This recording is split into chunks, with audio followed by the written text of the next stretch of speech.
दूसरों के घरों में आग लगाने वाली बीजेपी अब उसके खुद के घर में भयंकर आग लग चुकी है।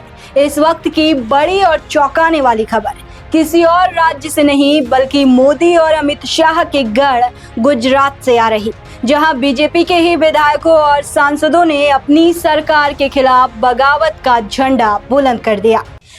सांसद विधायक अब सीधे धरने पर बैठ गए हैं और इस्तीफे की धमकी दे रहे।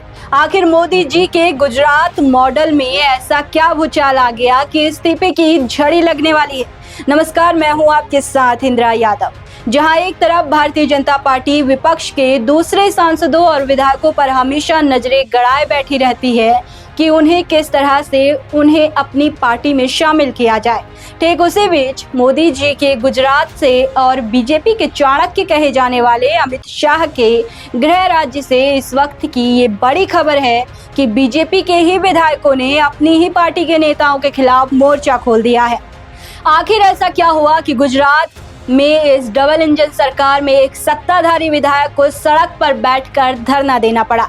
न सिर्फ धरना देना पड़ा बल्कि उन्हें अपने ही एक बड़े नेता के खिलाफ बगावत का बिगुल फूंकते हुए इस्तीफे की चेतावनी देनी पड़ गई। अगर हमारी सुनवाई नहीं हुई तो हम इस्तीफा दे देंगे।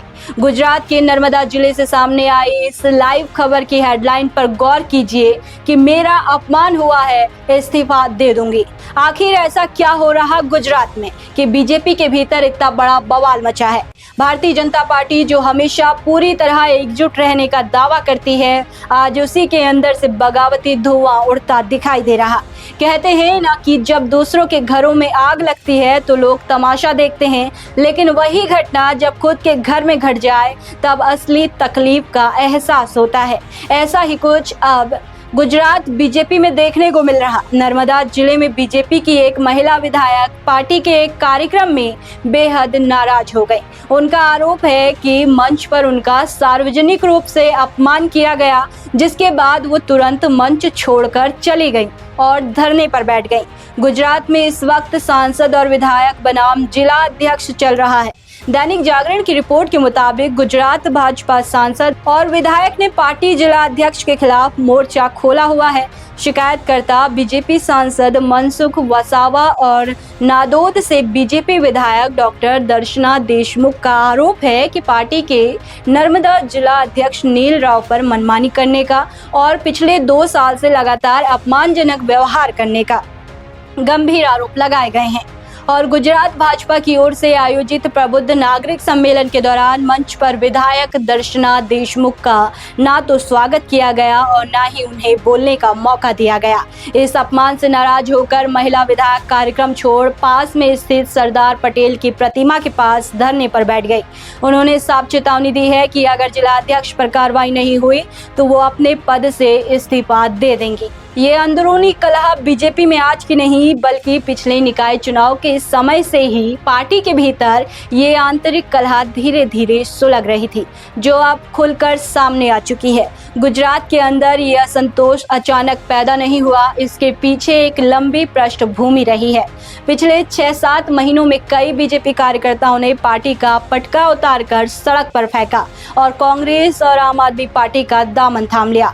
कुछ समय पहले जब गुजरात के एक पूर्व मुख्यमंत्री जो विमान दुर्घटना का शिकार हुए थे, जब उनकी अंत्येष्टि हुई तब पार्टी फंड से होने वाले खर्चों और टेंट आदि के पैसों को लेकर स्थानीय नेताओं में भारी विरोध और नाराजगी देखने को मिली थी।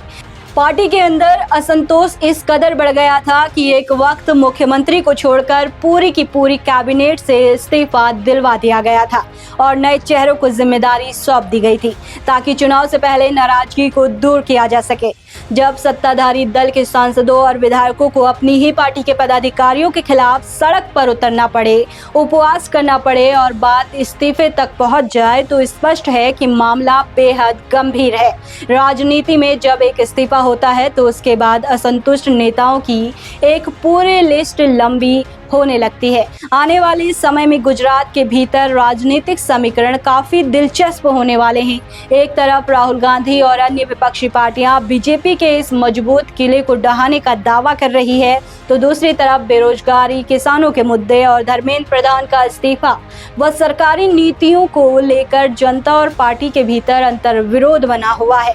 अब देखना ये होगा कि क्या बीजेपी अपने इस सबसे मजबूत गढ़ और गुजरात मॉडल के किले को आंतरिक बगावत से बचा पाएगी या नहीं। इस पूरी खबर और गुजरात बीजेपी की इस अंतर्कलह पर आपकी क्या राय है, कमेंट में अपनी राय जरूर बताएं और दोस्तों हमारे चैनल को सब्सक्राइब करना ना भूलें।